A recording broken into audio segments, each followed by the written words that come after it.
Hello friends, welcome to my channel SRK Tuition Tutorial. Today we will discuss about the chapter Indian Freedom Struggle. ठीक है, तो Indian freedom struggle chapter के बारे में हम पढ़ेंगे, जो कि 5th क्लास के जो बच्चे हैं CBSE बोर्ड वाले, वो इस चैप्टर के जो भी बैक कंप्लीट एक्सरसाइज मैंने कंप्लीट की है, आप इधर से देख सकते हो। जो भी आंसर है ये सिर्फ आपकी हेल्प के लिए ही बनाई गई है, ताकि आपको दिक्कत ना हो क्वेश्चन के आंसर ढूंढने में। और मैंने आपको आंसर यहाँ पे प्रेजेंट कर दिए हैं, तो आप देख सकते हो। तो जैसा कि आप देख सकते हो स्क्रीन के ऊपर, जितनी भी पूरी बैक एक्सरसाइज है, कंप्लीट बैक एक्सरसाइज है इंडियन फ्रीडम स्ट्रगल चैप्टर की। ठीक है, ये चैप्टर नंबर 14 है। तो इसमें मैंने हर एक each and every question solve किया है। और अब हम स्टार्ट करते हैं इसकी बैक एक्सरसाइज। तो आपने ट्रू के लिए टी लिखना है और फॉल्स के लिए एफ लिखना है। आपके पास कुछ आंसर्स दिए गए हैं, आपने उनका रिप्लाई ट्रू में करना है और फॉल्स में। ठीक है, जैसा कि आप स्क्रीन के ऊपर देख सकते हो, आपका फर्स्ट क्वेश्चन है, Indian peasants were forced to produce crops such as rice and wheat by the British. ठीक है, तो ये स्टेटमेंट फॉल्स है, गलत है। ठीक है, ब्रिटिश वालों ने क्या किया था, उसको produce crop such as rice wheat by the British. No, British के द्वारा नहीं किया गया था, इंडियन पीसेंट्स को फोर्स। ठीक है, नेक्स्ट है, the British rule in India supported the interest of the people of India. तो ये बात भी गलत है। जो ब्रिटिश रूल था इंडिया में, वो सपोर्ट करता था interest of the people of India, भी गलत बात है। ठीक है, A O Hume was retired English official. हाँ, ए ओ ह्यूमे था, वो रिटायर्ड हुआ था as a English official, true है। The rule of the EEIC came to an end in 1857। जो रूल था EEIC का, वो उसका एंड हो गया था 1857 में। हाँ, ये बात ट्रू है। Based on Swami Vivekananda efforts, जो स्वामी विवेकानंद के एफर्ट्स थे, British officials passed a law in 1856। जो ब्रिटिश ऑफिशियल थे, उन्होंने एक लॉ पास किया था 1856 में, परमिटिंग विडो मैरिज, रीमैरिज। उन्होंने उसमें किया था कि जो विडो की रीमैरिज कर सकते हैं, उसके लिए एक लॉ पास किया था स्वामी विवेकानंद जी से, उनके एफर्ट्स थे।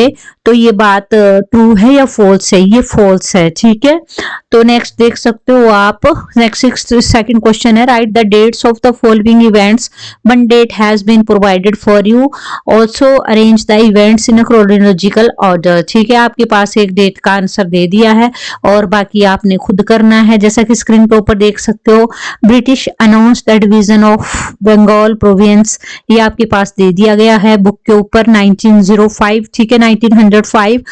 तो पूरी डेट याद रखनी हो तो आप रख सकते हो, 16 जुलाई 1905। ठीक है, जो queen Victoria became the empress of India, कब बनी थी वो महारानी इंडिया की? वो बनी थी 1 मई 1876 में। जो capital of the British government in India, जो ब्रिटिश गवर्नमेंट इन इंडिया की जो कैपिटल है, वो कब शिफ्ट हुई थी कलकत्ता टू दिल्ली? वो हुई थी हमारी 1911 में। ठीक है, और उसके बाद beginning of armed struggle by revolutionary to gain freedom, वो हुई थी हमारी 1857 में। आप स्क्रीनशॉट भी ले सकते हो हेल्प के लिए। ठीक है, राइट। नेक्स्ट है हमारे पास, formation of the INC by AO Hume. ठीक है, जो फॉर्मेशन हुई थी INC की फुल फॉर्म पता होगी आपको, इंडियन नेशनल कांग्रेस थी, उसकी फॉर्मेशन AO ह्यूमे ने की थी। कब हुई थी वो? 28 दिसंबर 1885 में। ठीक है, जैसा कि आप स्क्रीन के ऊपर देख सकते हो, 28 दिसंबर 1885 में। ठीक है, और नेक्स्ट है हमारे पास, आंसर द फॉलोइंग क्वेश्चंस है। आपने कुछ क्वेश्चंस दिए गए हैं, उनके आंसर देने हैं और आप यहां से डायरेक्टली क्वेश्चंस के आंसर कर सकते हो। लर्न बहुत ही ज्यादा हेल्पफुल है, बहुत इजी वे में आपको बताया गया है। अब क्वेश्चन नंबर 1 है, what were the contributions of the Indian social reformer. अब जो इंडिया के जो भी समाज सेवक थे, उनका क्या कंट्रीब्यूशन था, उनका क्या योगदान था? ठीक है, तो जो भी भारतीय समाज सेवी है उनका क्या कंट्रीब्यूशन था उस चीज के बारे में आपने बताना है। और आपने आंसर में लिखना है पीपल, जो ऐसे लोग जो चेंज चाहते हैं सोसाइटी में, उन्हें क्या बोला जाता है, सोशल रिफॉर्मर्स। ठीक है, अब कुछ सोशल रिफॉर्मर्स थे हमारे पास, कुछ समाज सेवी थे, उन्होंने सोशल इविल्स को वो करने के लिए, उसका एंड करने के लिए, उसको खत्म करने के लिए, जो समाज में जितनी भी बुराइयां थी उनको खत्म करने के लिए जो हमारे समाज सेवक थे उन्होंने क्या क्या किया उन सब के बारे में इंफॉर्मेशन देनी है, और कौन कौन थे जिन्होंने इसमें योगदान दिया था। तो जैसा कि आप स्क्रीन के ऊपर देख सकते हो, राजा राम मोहन रॉय थे।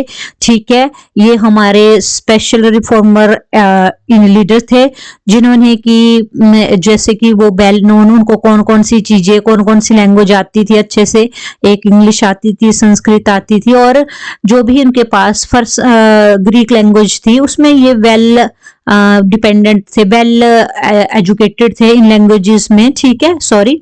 और फिर उसके बाद इन्होंने कौन कौन सी स्क्रिप्चर्स पढ़े थे, स्क्रिप्चर्स का मतलब होता है शिलालेख, उन्होंने कौन कौन से स्क्रिप्चर्स पढ़े थे, जैसे हिंदूज हो गया, मुस्लिम्स हो गया और क्रिश्चियंस के। और इन्होंने क्या किया था, जो कलकत्ता में जो ब्रह्म समाज था उसके लिए इसको जो भी रिफॉर्म एसोसिएशन है उसके लिए प्रॉपर मतलब उसको फॉन्ड किया, बनाया, फिर उसको उसके पॉपुलैरिटी के लिए जाना जाता है ब्रह्मो समाज इन कलकत्ता। ठीक है, और इन्होंने क्या किया, जितने भी हमारे पास सोशल रिलीजियस रिफॉर्म ऑर्गेनाइजेशंस थी उनको यूनाइट करके रखा, और इन्होंने वुमेन्स के औरतों के उत्थान के लिए उन्होंने क्या किया, जो एडवोकेटेड एजुकेशन का संचालन भी किया था, जो हमारे राजा राम मोहन राय जी थे।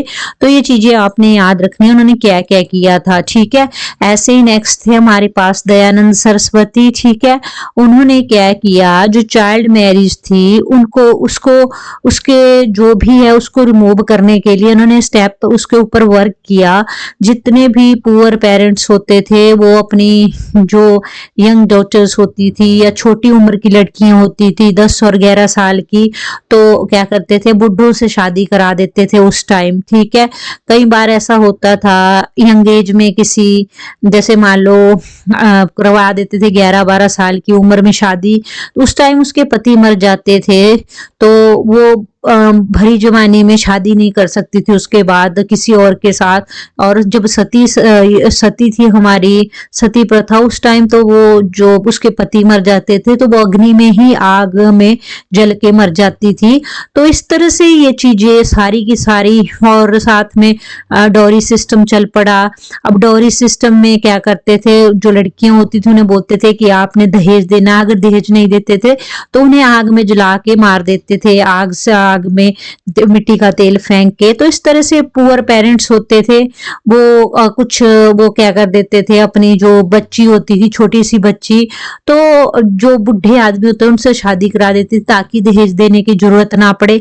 ये सारी की सारी प्रथाएं थी हमारी, और सारी की सारी हमारी ये दयानंद सरस्वती जी ने सारी की सारी ये रिमूव करने की कोशिश की, और वो सक्सेसफुल भी रहे इन चीजों के ऊपर।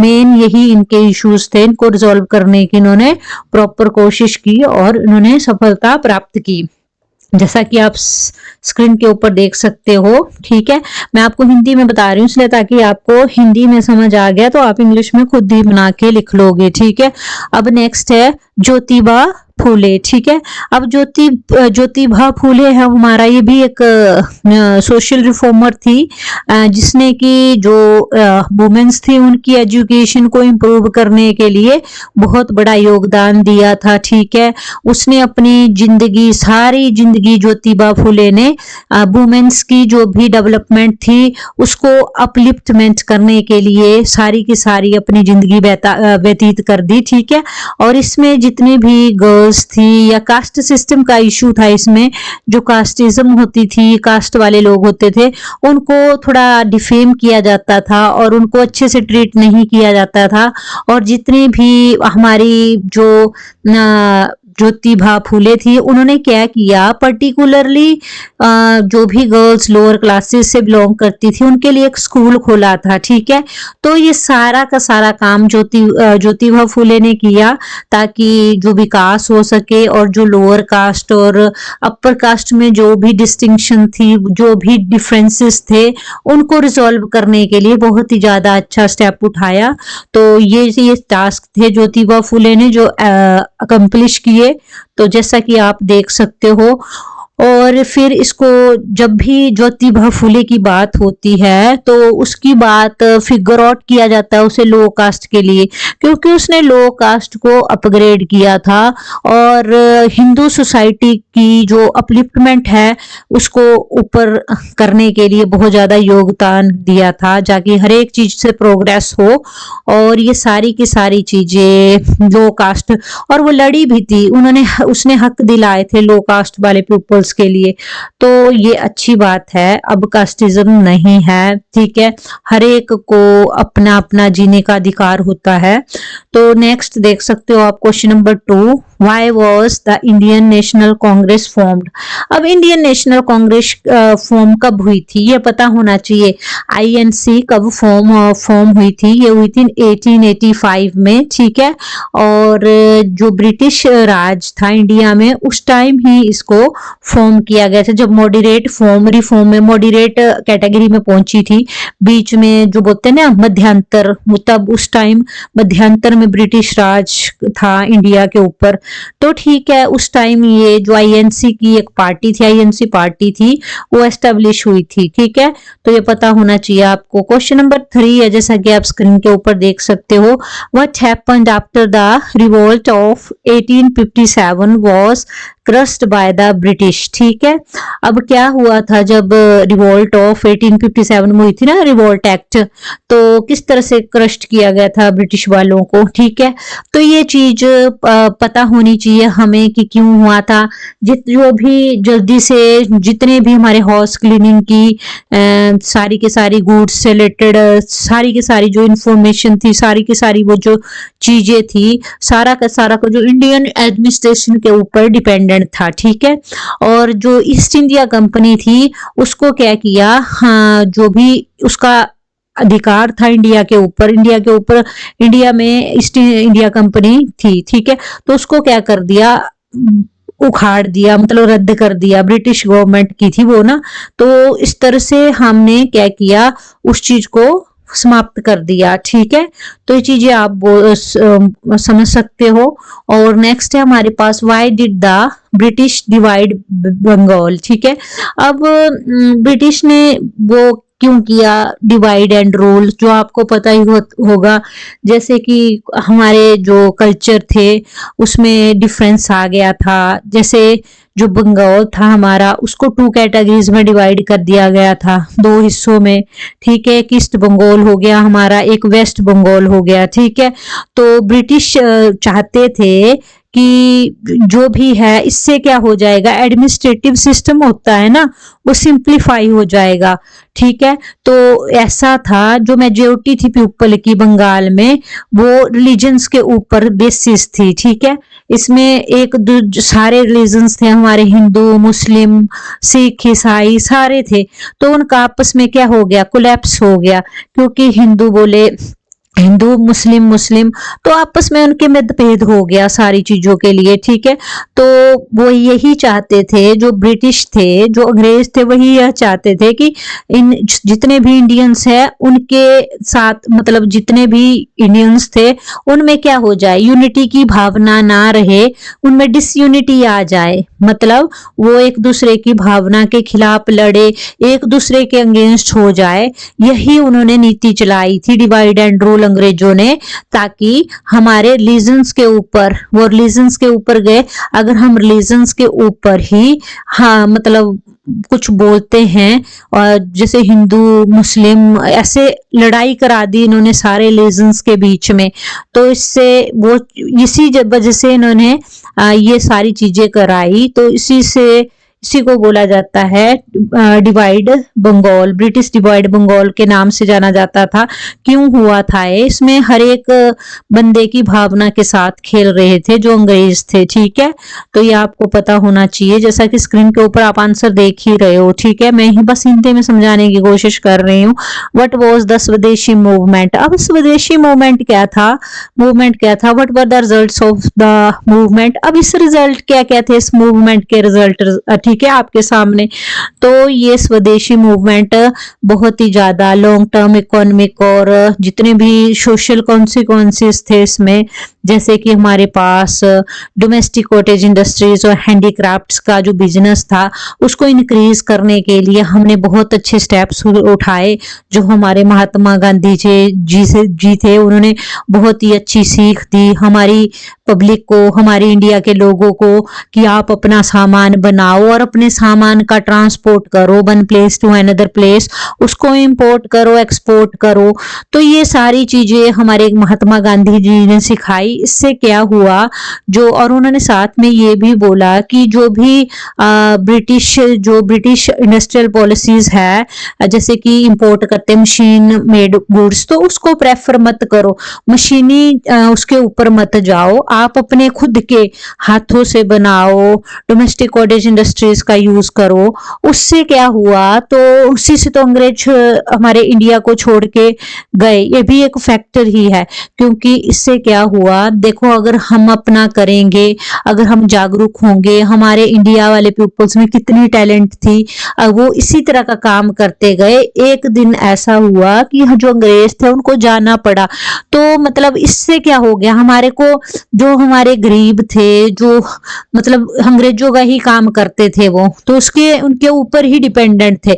महात्मा गांधी जी ने उनको बताया कि कुछ अपनी जिंदगी में आए हो, उनको मोटिवेट किया कि तुम खुद अपने हाथों से बनाओ हर एक चीज को, फिर उसका एक्सपोर्ट इंपोर्ट करो। इससे क्या हुआ, हमारी इकोनॉमी क्या हुई, इंक्रीज हुई, लॉन्ग टर्म इकोनॉमी बन गई हमारी ना। लॉन्ग टर्म इकोनॉमी के लिए हमारे को जरूरत नहीं थी अंग्रेजों के ऊपर डिपेंडेंट रहने की, ठीक है। तो हमने अपने गुड्स को, अपनी सर्विसेज को यूज किया एज कंपेयर टू अंग्रेजों की मशीन मेड गुड्स के कंपैरिजन में। तो इससे क्या हुआ, हमें सक्सेस हुई और हमें लॉन्ग टर्म इकोनॉमी मिली, ठीक है। तो ये सारी की सारी चीजें हमारी इस क्वेश्चन में कवर होती है कि स्वदेशी मूवमेंट क्या थी और उसके रिजल्ट, पॉजिटिव रिजल्ट थे उसके, ठीक है। तो जैसे अगर आपको मेरी वीडियो अच्छी लगी हो तो काइंडली लाइक, शेयर और सब्सक्राइब जरूर करना। Thanks for watching my videos.